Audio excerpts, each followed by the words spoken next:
ಅಯೋಧ್ಯೆ ರಾಮ ಜನ್ಮಭೂಮಿ ಹಾಗೂ ಬಾಬ್ರಿ ಮಸೀದಿ ವಿವಾದವನ್ನ ಮಧ್ಯಸ್ಥಿಕೆಯ ಮೂಲಕ ಬಗೆಹರಿಸಬೇಕೋ ಬೇಡವೋ ಎಂಬುದರ ಬಗ್ಗೆ ಸುಪ್ರೀಂ ಕೋರ್ಟ್ ತೀರ್ಪನ್ನ ಕಾಯ್ದಿರಿಸಿದೆ.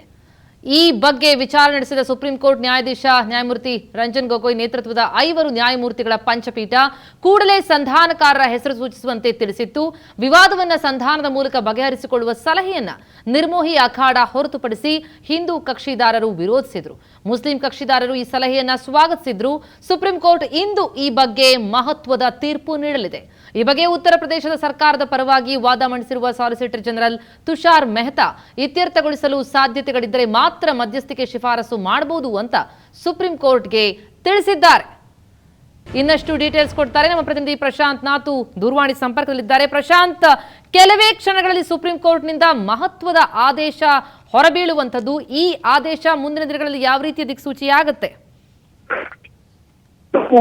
ಸುಪ್ರೀಂ ಕೋರ್ಟ್ನ ಇದೆ ಮುಖ್ಯ ನ್ಯಾಯಮೂರ್ತಿ ರಂಜನ್ ಗೊಗೊಯ್ ಅಧ್ಯಕ್ಷತೆಯ ಪೀಠ ರಾಮ ಮಂದಿರದ ಮಧ್ಯಸ್ಥಿಕೆಗೆ ಸಂಬಂಧಪಟ್ಟಂತೆ ಇವತ್ತು ತನ್ನ ತೀರ್ಪನ್ನ ಮುಖ್ಯವಾಗಿ ಮಧ್ಯಸ್ಥಿಕೆ ಹಿಂದೆ ಕೂಡ ಸಿದ್ದರಾವ್ ಕಾಲದಲ್ಲೂ ಕೂಡ ರಾಮ ಮಂದಿರದ ವಿವಾದವನ್ನ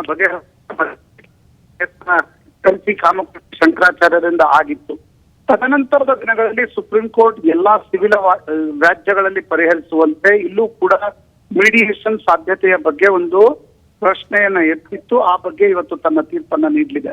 ಮಧ್ಯಸ್ಥಿಕೆಗೆ ಅವಕಾಶ ಕೊಟ್ಟ ಸಂದರ್ಭದಲ್ಲಿ ಇನ್ನಷ್ಟು ವಿಳಂಬವಾಗತ್ತೆ ತೀರ್ಪು ಬರಲು ಅನ್ನೋ ಕಾರಣದಿಂದ ಅನೇಕ ಹಿಂದೂ ಸಂಘಟನೆಗಳು ಮಧ್ಯಸ್ಥಿಕೆಗೆ ಬೇಡ ಅಂತಿದ್ರೆ ಸುನ್ನಿ ವಕ್ಫ್ ಬೋರ್ಡ್ ಏನು ಪ್ರಮುಖವಾಗಿರ್ತಕ್ಕಂಥ ಕಕ್ಷಿದಾರರು ಸುನ್ನಿ ವಕ್ಫ್ ಬೋರ್ಡ್ ಮಾತ್ರ ಮಧ್ಯಸ್ಥಿಕೆ ನಡೆಯಲಿ ಅಂತಕ್ಕಂಥದ್ದನ್ನ ಹೇಳ್ತಾ ಇದೆ. ಇದರ ಪೊಲಿಟಿಕಲ್ ಆಗಿರ್ತಕ್ಕಂಥ ವಿಳಂಬ ಯಾವ ರೀತಿಯಾಗಿರ್ತಕ್ಕಂಥ ಪರಿಣಾಮ ಬೀಳುತ್ತೆ ಅನ್ನೋದನ್ನ ನೋಡ್ಬೇಕಾಗತ್ತೆ. ಮತ್ತು ಯಾರು ಇದಕ್ಕೆ ಮಧ್ಯಸ್ಥಿಕೆಯನ್ನ ವಹಿಸ್ತಾರೆ ಅಂತಕ್ಕಂಥದ್ದು ಕೂಡ ಸ್ಪಷ್ಟವಾಗಿಲ್ಲ. ಸುಪ್ರೀಂ ಕೋರ್ಟ್ ಎಲ್ಲಾ ಕಕ್ಷಿದಾರರಿಗೂ ಕೇಳಿತ್ತು ಮಧ್ಯಸ್ಥಿಕೆಯ ಯಾರು ಮಾಡ್ತಾರೆ ಅನ್ನೋದರ ಬಗ್ಗೆ ಹೆಸರುಗಳನ್ನ ಕೊಡಿ ಅಂತಕ್ಕಂಥದ್ದು.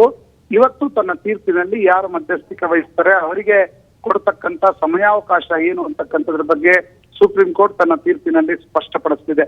ಒಂದಂತೂ ನಿಜ, ಮಧ್ಯಸ್ಥಿಕೆಗೆ ಸುಮಾರು 6 ರಿಂದ 1 ವರ್ಷದ ಅವಕಾಶ ಸಿಕ್ಕರೂ ಕೂಡ ರಾಮ ಮಂದಿರದ ತೀರ್ಪು ಮುಂದಿನ ತಿಂಗಳು ಬರ್ಬೋದು, ಅದರ ಮುಂದಿನ ತಿಂಗಳು ಬರ್ಬೋದು ಅಂತಕ್ಕಂಥ ವಾತಾವರಣ ಏನಿತ್ತು ಅದು ನಿಶ್ಚಿತವಾಗಿ ಇನ್ನಷ್ಟು ವಿಳಂಬವಾಗಿದೆ. ಪ್ರತಿಮಾ. ಪ್ರಶಾಂತ್, ಆದ್ರೆ ಈ ಉತ್ತರ ಪ್ರದೇಶದ ಸರ್ಕಾರದ ಪರವಾಗಿ ಸಾಲಿಸಿಟರ್ ಜನರಲ್ ವಾದ ಮಂಡಿಸಿದ್ದಾರೆ ತುಷಾರ್ ಮೆಹ್ತಾ. ಇತ್ಯರ್ಥಗೊಳಿಸಲು ಸಾಧ್ಯತೆಗಳಿದ್ರೆ ಮಾತ್ರ ಮಧ್ಯಸ್ಥಿಕೆ ಶಿಫಾರಸು ಮಾಡಬಹುದು ಅಂತ ಕೋರ್ಟ್ಗೆ ತಿಳಿಸಿದ್ದಾರೆ. ಆದ್ರೆ ನಿಜಕ್ಕೂ ಇದನ್ನ ಹೇಗೆ ಗಮನಿಸಲಿಕ್ಕೆ ಸಾಧ್ಯ ಆಗುತ್ತೆ? ಇತ್ಯರ್ಥಗೊಳಿಸಲಿಕ್ಕೆ ಆಗುತ್ತೋ ಇಲ್ವೋ ಮಧ್ಯಸ್ಥಿಕೆಯಲ್ಲಿ ಅನ್ನೋದಕ್ಕೆ ಯಾವ ರೀತಿಯಲ್ಲಿ ಇದನ್ನು ನಿರ್ಧರಿಸಲಿಕ್ಕೆ ಸಾಧ್ಯ ಆಗತ್ತೆ ಸಂದರ್ಭದಲ್ಲಿ? ಪ್ರತಿಮಾ, ಒಂದಂತೂ ನೋಡಿ, ಉತ್ತರ ಪ್ರದೇಶ ಸರ್ಕಾರದ ಪರವಾಗಿ solicitor general Tushar Mehta supreme court ಹೇಳಿದ್ದು ರಾಮ ಅಯೋಧ್ಯೆಯಲ್ಲಿ ಹುಟ್ಟಿದ್ ಇಲ್ವೋ ಅಂತಕ್ಕಂಥದ್ರ ಬಗ್ಗೆ ಯಾವುದೇ ರೀತಿಯ ಆಂಬಿಗ್ವಿಟಿ ಇಲ್ಲ. ಅದೇ ಜನ್ಮಸ್ಥಾನ ಹೌದೋ ಅಲ್ವೋ ಅಂತಕ್ಕಂಥದ್ರ ಬಗ್ಗೆ ಈಗ ಇರ್ತಕ್ಕಂಥದ್ದು ವಿವಾದ. ಆ ಕಾರಣದಿಂದ ಮಧ್ಯಸ್ಥಿಕೆಯಿಂದ ಅದನ್ನ ಬಗೆಹರಿಸಲಿಕ್ಕೆ ಸಾಧ್ಯ ಆಗೋಲ್ಲ ಅನ್ನೋದು ತುಷಾರ್ ಮೆಹ್ತಾ ಇಟ್ಟಿರ್ತಕ್ಕಂಥ ಒಂದು ಕಂಟೆನ್ಷನ್. ಇದನ್ನ ಸುಪ್ರೀಂ ಕೋರ್ಟ್ ಒಪ್ಕೊಳ್ಳುತ್ತಾ ಅನ್ನೋದು ಕೂಡ ಪ್ರಶ್ನೆ. ಯಾಕಂದ್ರೆ ಸುಪ್ರೀಂ ಕೋರ್ಟ್ ಆಗ ಉತ್ತರವನ್ನ ಕೊಟ್ಟಿತ್ತು, ಬಾಬರನ ಕಾಲದಲ್ಲಿ ಏನಾಯ್ತು ಅಂತಕ್ಕಂಥದ್ರ ಬಗ್ಗೆ ವಿ ಆರ್ ನಾಟ್ ಬಾದರ್ಡ್. ವರ್ತಮಾನದಲ್ಲಿ ಇದನ್ನ ಹೇಗೆ ಬಗೆಹರಿಸಲಿಕ್ಕೆ ಇನ್ನೊಂದು ಅವಕಾಶವನ್ನ ಕೊಡಬೇಕಾ ಅಂತಕ್ಕಂಥದ್ರ ಬಗ್ಗೆ ಮೀಡಿಯೇಷನ್ ಇಂದ, ಯಾಕಂದ್ರೆ ಕಾನೂನಿನ ಪ್ರಕ್ರಿಯೆ ಮೂಲಕ ಅದು ಮುಂದಿನ ಭಾಗ ಅದನ್ನ ಕೋರ್ಟ್ ಮಾಡುತ್ತೆ. ಆದ್ರೆ ಮೀಡಿಯೇಷನ್ ಮೂಲಕ ಇದನ್ನ ಬಗೆಹರಿಸಲಿಕ್ಕೆ ಸಾಧ್ಯನಾ ಅಂತಕ್ಕಂಥದ್ರ ಬಗ್ಗೆ ಇನ್ನೊಂದು ಅವಕಾಶವನ್ನ ಕೊಡಬೇಕಾ ಬೇಡವಾ ಅಂತಕ್ಕಂಥದ್ದು ಮಾತ್ರ ನಮ್ಮ ಮುಂದಿದೆ.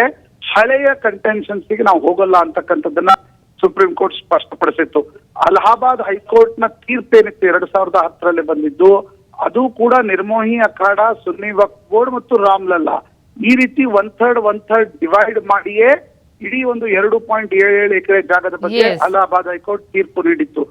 ಅದೇ ರೀತಿ ಮಧ್ಯಸ್ಥಿಕೆ ವಹಿಸಿ ಅದನ್ನ ಇಂಪ್ಲಿಮೆಂಟ್ ಮಾಡಬಹುದಾ ಅಂತಕ್ಕಂಥ ಒಂದು ಪ್ರಯತ್ನ ಸುಪ್ರೀಂ ಕೋರ್ಟ್ ಕಡೆಯಿಂದ ಏನ್ ನಡೀತಾ ಇದೆ. ಇದಕ್ಕೆ ಸಂಬಂಧಪಟ್ಟಂತೆ ಇವತ್ತಿನ ತೀರ್ಪು ಮಹತ್ವ ಪಡೆದಿದೆ. ಜೊತೆಗೆ ಇನ್ನಷ್ಟು ವಿಳಂಬವಾಗುತ್ತೆ ಅನ್ನೋದರ ಪೊಲಿಟಿಕಲ್ ಅರ್ಥ ಏನು ಅಂತಕ್ಕಂಥದ್ದು ಕೂಡ ಪ್ರಾಯಶಃ ಮುಂದಿನ ಕೆಲ ದಿನಗಳಲ್ಲಿ ಸ್ಪಷ್ಟವಾಗಲಿದೆ. ಪ್ರತಿಭಾ. ಥ್ಯಾಂಕ್ಸ್ ಪ್ರಶಾಂತ್ ತಮ್ಮೆಲ್ಲ ಮಾಹಿತಿಗೆ.